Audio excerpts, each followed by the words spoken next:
Hello my trainers, welcome back to my channel. If you are new here, my name is Christine and I am on a journey to spiritual and physical fitness. Today I'm going to be talking about 3 steps that I am taking in order to heal my body naturally. So if you're somebody who struggles with PCOS, a hormone imbalance, or really any health issues in general, I encourage you to stick around. Before we jump in, I just wanted to say if you are somebody who has been on a journey for a long time like myself, or maybe you're just starting it now and want to follow along with me, go ahead and hit that subscribe button and notification bell so you can be notified anytime I upload a new video and we can continue to move forward on our journeys together. Okay, now down to the steps. So my very first step that I would take if you are trying to figure out a holistic approach to healing your body and balancing your hormones would be to start an elimination diet. So basically what that is it brings the list of foods that you eat to a very, very basic, non-inflammatory list of foods so that you can figure out what sorts of things are causing your body to not function properly. And so when we're allergic to something or something really upsets us, we usually get a pretty obvious immediate red flag. But there are lots of things that we eat, especially with a variety of food, that those red flags are so small that we don't realize that it's connected to what we are consuming. So the elimination diet brings it down to that very simple list that you do for a couple weeks, and then you begin to slowly bring back in other foods so that you can really recognize the change in your body, the change in your anxiety, your depression, whatever it might be that is causing it to just upset your system altogether, so you can begin to find out what sorts of things that you really should keep out of your diet. If you do want more information on what an anti-inflammatory diet looks like, let me know. I'd be happy to put a video out there, but there are tons of videos out there right now. But just leave in the comments if you'd like me to go more in depth about exactly how I went about it and what sorts of things that I was eating. Number 2, I would say, is almost optional if you feel that you or your doctor already kind of knows what your deficit or your imbalance or whatever other issues you're having is. But for me, it was really helpful in narrowing down what my problem is exactly. My provider and I were kind of under the assumption that I'm struggling with PCOS, which is a little bit of what I am dealing with, but really the deeper problem is that I am struggling with pre-adrenal dysfunction. And had I not gotten my labs done, I wouldn't have really known that, and I would continue on a PCOS diet or a diet to help balance my hormones, which when I get to number 3, you'll see why that's not so great.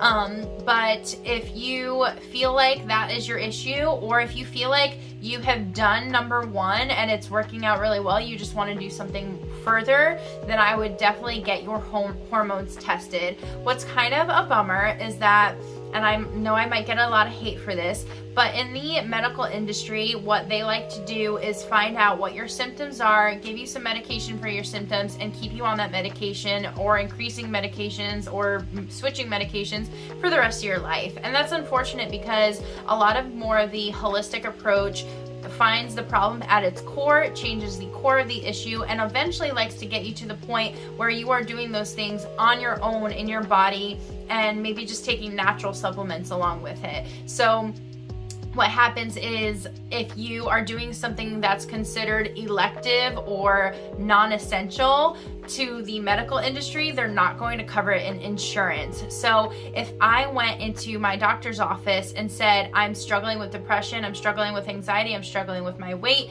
I'm having headaches, I'm having fatigue, they're going to take those symptoms and give you a medication prescription for those symptoms, which is that if that's your way to go, great. I'm not knocking that. That is awesome that you have resources to feel better with what you want to do. But in my case, I did not want just a quick fix and something that I was going to be on for the rest of my life. I wanted to fix the core issue in my body so that I can continue to be healthier in the long run. So anyway, getting off that tangent, that approach is considered non-essential, and I'm deciding to do it on my own, so it's not covered by insurance. So you walk in and you say, I want to fix my body and I want to help myself and I help my hormones. So my hormone testing was not covered by insurance. So it's great if you can find a provider that can do that, and that is awesome, but for mine specifically, it was not covered. If you get your hormones tested, it'll give you a clearer picture of what you're aiming for, which brings me to number 3. So like I had said before, I was on a diet to balance my hormones, and I was looking up PCOS friendly recipes, PCOS friendly foods, things to help my PCOS.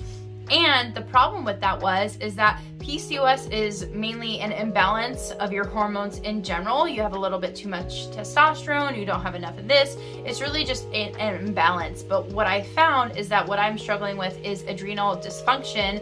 PCOS tries to level your hormones, tries to reduce the amount of estrogen that's produced, or reduce the amount of testosterone, or bring down the overproduction of these glands and hormones and all that, but I'm not doing that. So when I was eating things to reduce my estrogen and balance my estrogen when I'm not producing estrogen, that was kind of fighting against me. So it was good to get my test, because then I knew that. And so now I know there's a big list of items off of my PCOS diet that I actually shouldn't be incorporating. So basically I'm going by those sorts of things that balance my hormones, but taking out the ones that reduce certain hormones, like cruciferous vegetables. It's my new favorite word. Those are vegetables that often will either promote estrogen production or reduce estrogen production, and they're recommended because you've got both of those, so they're balancing each other equally. But I don't have any, so I'm working on just producing. So those are in my diet specifically. So if you decide to skip number 2 and not get tested, maybe you have done the anti-inflammatory diet and you found out what's bothering you overall, and you're able to just keep going on your new health journey just off of that, I think that's fantastic. But if you found that even after that you're still struggling, maybe your doctor says you have PCOS, maybe you want to skip number 2 because the testing's too much and you just want to move on to stuff that balances your hormones, I can do a whole video on hormone balancing foods and hormone balancing exercises. There's even exercises because especially in your cycle, which I guess this is more for women, but in your cycle there's times that your body is ready to go, is rampant to go, and you should do high intensity workouts.